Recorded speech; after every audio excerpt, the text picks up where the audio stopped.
Et maintenant, on regarde comment on crée un produit de manière optimisée et rapide. Donc quand vous souhaitez ajouter un produit, vous allez dans Produits, tous les produits, ajouter un nouveau produit. Jusque-là, rien de compliqué. Donc là, les différentes étapes grossièrement qu'il vous faut retenir, les plus importantes. Donc évidemment, vous allez avoir donc le titre de votre produit. Alors sachez que le titre de votre produit, si on parle rapidement référencement, il vous faut avoir un titre déjà optimisé. Donc ça veut dire quoi? Ça veut dire que en fonction de votre contenu, vous allez aller chercher des mots-clés qui sont intéressants à associer à votre titre. Moi, ce que je vous conseille, comme je vous l'ai dit en cours, c'est d'aller voir par exemple voilà, l'outil qui s'appelle Keyword. Alors, je vais l'écrire bien. Keyword Tool, par exemple. Donc ici, ça va vous permettre d'aller chercher, par exemple, en France, les mots. Alors, je ne sais pas si je vais trouver grand-chose pour mon test, mais on va essayer. Les mots-clés qui sont rattachés à votre mot-clé principal. Voilà, donc là, ça vous donne, vous voyez, 336 mots ici. Donc, on va avoir des idées, tutos. Alors, il y a beaucoup de tutos, évidemment. Là, j'ai pris un macramé, enfin, un bracelet macramé, donc il y a beaucoup de tutos. Mais ça peut vous donner aussi des idées pour vos articles, pour vos descriptions, etc. Avec perles, par exemple, avec breloque, avec pierre, avec manille, avec connecteur, coquillage, etc. Donc ça vous donne des idées de mots-clés. Mais voilà, sachez que en gros, quand vous commencez à taper le nom de votre produit, pensez déjà à référencement, à l'intérêt de ce titre-là. Donc, je vous le montre en live, mais en gros, hop, tiens, je vais aller sur la fiche produit, comme ça vous allez voir clairement. Donc ici, par exemple, notre titre, il est ici, d'accord? Ensuite, la description ici du produit, attention, c'est ici une description longue. Qui dit description longue dit au moins 300 mots, déjà, minimum. Au moins 300 mots, on ajoute des listes à puces, parce que ça, on aime bien au niveau du référencement. On pense évidemment à ajouter des titres. On pense à ajouter donc d'autres listes, par exemple. On met des mots-clés, évidemment, notamment si on imagine une requête cible principale, donc notre mot-clé principal. On pense à mettre les mots-clés en gras, parce que ça, c'est important pour le référencement. Voilà, mais cette description longue, elle est censée donc décrire évidemment votre produit dans les détails et en même temps, on en profite pour mettre un maximum d'éléments de référencement. Vous pouvez également ajouter des liens qui envoient vers d'autres pages ou d'autres produits de votre site. Donc par exemple, si je mets macramé, il va me retrouver un autre bracelet par exemple. Bref, donc ça, amusez-vous entre guillemets à optimiser le référencement là-dessus. La description longue, pour vous montrer, c'est celle qui se trouve dessous. D'accord? Donc vous voyez, moi j'ai fait un exemple pour celui-ci. J'ai fait donc un texte de minimum 300 mots avec liste à puces, mots-clés en gras, des titres, etc. Donc ça, voilà. Ensuite, vous allez avoir la description courte. Alors la description courte, alors moi je sais pas pour vous elle est là, moi la mienne. Peut-être que vous elle est tout en bas. Ah ouais, ça se peut aussi qu'elle soit tout en bas là. Mais bref, à partir du moment où vous voyez description courte, c'est ce qui se trouve ici. Donc juste en dessous du titre et du prix. Donc ça veut dire qu'ici, il vous faut vraiment être le plus concis possible. Vous résumez finalement ce qu'il doit y avoir dans votre produit. Donc jusque-là, pas compliqué. Donc, il y a la partie Yoast SEO, mais ça, on y reviendra après. Mais si vous voulez faire une synthèse clairement, la requête cible, c'est le mot-clé principal, le terme de recherche principal lié à votre produit.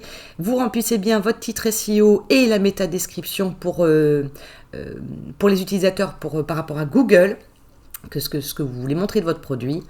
Et ensuite, alors c'est là où on s'attaque au dur du produit, c'est-à-dire soit c'est un produit simple, soit c'est un produit variable. Si c'est un produit simple, vous allez mettre par exemple un tarif régulier, vous pouvez mettre un tarif promo si vous voulez, que vous pouvez même planifier, donc ça veut dire que vous pouvez programmer une promotion. Si c'est taxable ou pas avec la TVA, vous pouvez dans l'inventaire demander à gérer les stocks en disant que vous en avez 5, que vous n'autorisez pas les commandes en réapprovisionnement, ou bien si, et qu'à ce moment-là, ça veut dire que la personne, même si c'est en rupture de stock, elle peut commander quand même et ça sera en état de réapprovisionnement. Vous pouvez dire aussi que le seuil de stock faible, c'est à partir de 2, par exemple. Donc là, ça va mettre un petit message comme quoi le stock est faible. Vous pourriez limiter les achats à un article par commande aussi. Bon, ce que je ne vous recommande pas du coup, mais enfin, voilà, ça dépend de vous. Vous pouvez ajouter un UGS. Alors, un UGS, ça va être vraiment une référence que vous allez mettre. Vous voyez, par exemple, moi, j'avais commencé à en mettre un, et puis là, je vais imaginer, j'en mets un autre, enfin bon, bref, marron. Bah marron, j'ai déjà fait, mais enfin bon, bah tiens, on va le faire entier. Mais ça, en gros, c'est votre référence produit pour vous, c'est pour votre stock, si vous voulez, pour la gestion de votre stock. Sachez que ça peut être très intéressant à mettre en place si, par exemple, un jour, vous décidez de migrer ou de transférer vos produits sur un autre site ou n'importe. C'est bien d'avoir un UGS pour référencer aussi à l'intérieur, dans votre base de données, vos produits. Tout ce qui est GTIN, UPC-EAN, ISBN, c'est tout simplement un code barre. Donc après, en gros, si vous voulez associer un code barre à votre produit, vous tapez sur Google génération code barre, ça c'est payant, hein, et donc vous payez pour générer des codes barres pour vos produits. Ensuite, expédition. Donc là, très important, l'expédition, vous allez pouvoir mettre le poids de votre produit. Ici, deux possibilités. Soit vous mettez 0.200 parce que c'est c'est parce que c'est 200 grammes votre produit, mais vous n'ajoutez pas le poids du packaging parce que, par exemple, je dis n'importe quoi, mais peut-être parce que votre plugin de Colissimo vous permet de le configurer à l'intérieur du plugin qui a, par exemple, 150 grammes de packaging, bon, je dis n'importe quoi, ou bien vous n'avez pas cette possibilité-là, et à ce moment-là, vous allez dire, bon, bah moi, ça veut dire que mon produit de base, il fait 200 grammes, mais je vais le compter à 350 grammes parce que, voilà, dans votre tête, vous avez aussi le poids de votre packaging. Donc ça, c'est en fonction de votre produit. Voilà, donc ça je passe parce que c'est un petit peu plus avancé, vous n'en avez pas besoin pour tout de suite. Vous pouvez mettre des produits liés, donc ça veut dire qu'en gros, si une personne est sur votre produit, vous pouvez lui suggérer d'autres produits, donc c'est un peu comme des liens si vous voulez, mais voilà, vous allez pouvoir en gros lui proposer d'autres produits qui pourraient être intéressants à acheter. Et la vente croisée, c'est un petit peu le même principe, sauf que là, ça va plus loin. C'est que la vente croisée, c'est carrément dans le panier de la personne. C'est-à-dire qu'en gros, s'il prend un produit, vous allez pouvoir dire, en gros, moi, s'il m'achète ce bracelet macramé, je lui conseille de prendre le collier qui va avec. Et donc, ça va s'afficher sur sa page panier. Ça ne lui met pas, évidemment, dans son panier directement, si vous voulez, mais ça lui suggère fortement de le prendre avec. Donc ça peut être très intéressant aussi. Donc ça, c'est pour le produit simple. C'est pour ça que je passe là-dessus, parce que c'est pas pour le produit simple après. Si votre produit il est variable, donc par exemple, ça veut dire que ici, vous allez avoir des attributs. En gros, vous voulez que il y ait par exemple, je sais pas, je vais mettre couleur. Voilà, vous avez, alors je dois en avoir des existants, d'ailleurs pour vous aussi, hein, si vous avez déjà créé des attributs, non vous voyez il n'y en a pas, c'est très bien, mais si vous avez créé des attributs, notamment dans produits attributs ici, si vous en avez déjà créé, vous pouvez les ajouter directement là. Mais sinon, dans les faits, vous ajoutez l'attribut couleur par exemple, et vous allez mettre comme quoi vous en allez en avoir un rose, un marron, donc vous voyez je sépare avec des barres verticales, hein. Un vert et puis un noir. Voilà. J'enregistre les attributs et une fois que ça va être enregistré, vous voyez donc ça y est c'est fait, je vais aller dans, alors ça charge, variations. Et là, je vais lui dire de m'ajouter, de me générer les variations par rapport aux attributs que je viens de créer. Donc, OK. Et vous allez voir qu'automatiquement, il va me générer un produit pour chaque variable. Donc là, ça veut dire qu'une fois que je suis là-dessus, je peux cliquer sur mon produit, lui mettre une image spécifique pour le rose, lui mettre un UGS spécifique, lui mettre un tarif spécifique, un poids, etc., etc. Vous pouvez même mettre un tarif promo, par exemple, que sur le rose et pas sur le marron, etc., etc. Donc ça, c'est vraiment super. C'est-à-dire que vous allez pouvoir gérer directement vos produits ici. Je vous donne une astuce. Si tous vos produits ont le même prix, vous allez avoir ici un bulk action. Donc en gros ici, vous allez pouvoir dire, dans tous les cas, par exemple, toutes mes variables ont un tarif de 45 €. Si vous faites ça, vous allez voir que automatiquement toutes vos variables vont prendre le prix de 45 €. En gros, vous n'aurez pas besoin de le rentrer manuellement. Donc ça, c'est quand même pratique lorsque l'on a beaucoup de variables et qui ont le même tarif. Vous regarderez, mais vous avez plusieurs, évidemment, possibilités, notamment de faire des tarifs promotionnels, mettre en stock, en rupture, etc., etc. Donc ça, c'est pour la partie variable. Donc en gros, voilà, vous allez switcher, soit c'est un produit simple, soit c'est un produit variable. S'il est variable, vous allez pouvoir créer des attributs et générer des variations. Dernière étape, donc parce que là, notre produit, il n'est pas fini. Bon tiens, je le repasse en produit, quoique je vais le laisser en produit variable, même si j'ai pas mis grand chose dedans, comme ça on verra. Je remonte.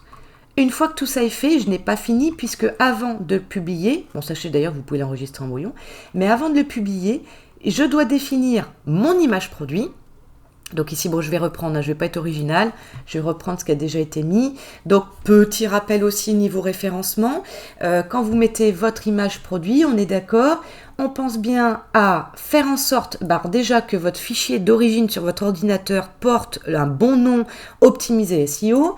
On ajoute le titre ici, une légende, c'est pas obligatoire, mais surtout le texte alternatif. On pense également, ça je ne l'ai pas fait, pas bien Émilie là, sur l'exemple, il faut que votre image soit en WebP, d'accord, et pas en PNG ou en JPEG. Donc là pour la démo du cours avec vous, j'ai pas dû le faire, voilà, tiens, je l'ai fait pour le marron, bon, voilà. Donc en WebP, vous pensez bien, il faut que ça fasse moins de 100 kilooctets et lui définir une taille par défaut, que vous pouvez faire carré par exemple, ce que je vous conseille. Une fois que c'est fait, on définit l'image en avant. Si c'est un produit simple, vous pouvez tout à fait ajouter des variables, des images à la galerie. Donc ça veut dire qu'en gros, pour le même produit, il y aurait plusieurs photos pour la même galerie. Et peut-être le plus important, on pense bien à cocher là ou les catégories dans lesquelles nous souhaitons ranger notre produit. Parce que si on ne fait pas ça, vous aurez beau publier votre produit, vous allez dire mon produit il est nulle part sur ma boutique. Parce qu'il faut bien penser à cocher les catégories, notamment votre global, déjà la principale. Les étiquettes, vous pouvez en ajouter même si ce n'est pas obligatoire. C'est un petit peu comme des hashtags. Donc en gros, vous allez par exemple mettre bracelet, vous allez mettre macramé. En gros, c'est un petit peu comme des mots-clés que vous allez rajouter, mais en termes de référencement, ça change pas grand-chose. Enfin, ça bouge pas grand-chose. Vous pouvez, qui peut le plus, peut le moins, mais c'est pas ça qui va changer la donne. C'est plus après pour l'utilisateur ou même pour la taxonomie, on va dire interne de WordPress, quoi. Et une fois que ça c'est fait, vous pensez bien cette fois à publier. Une fois que c'est publié, vous allez pouvoir actualiser donc votre page boutique et vous allez bien donc retrouver votre produit sur votre boutique globale. Voilà, et vous allez retrouver évidemment après, quand vous cliquez sur votre produit, les détails de, voilà, donc le titre, le prix. Donc là, par exemple, c'était une variable. Donc, vous voyez, si je le prends en blanc, je vois que la photo change bien. Je vois que le prix, j'ai mis un prix promo pour le blanc. Je vois bien mon nombre en stock. Je vois bien ma description longue. Les infos complémentaires, là où on va mettre le poids et les couleurs. Et les produits similaires, vous voyez.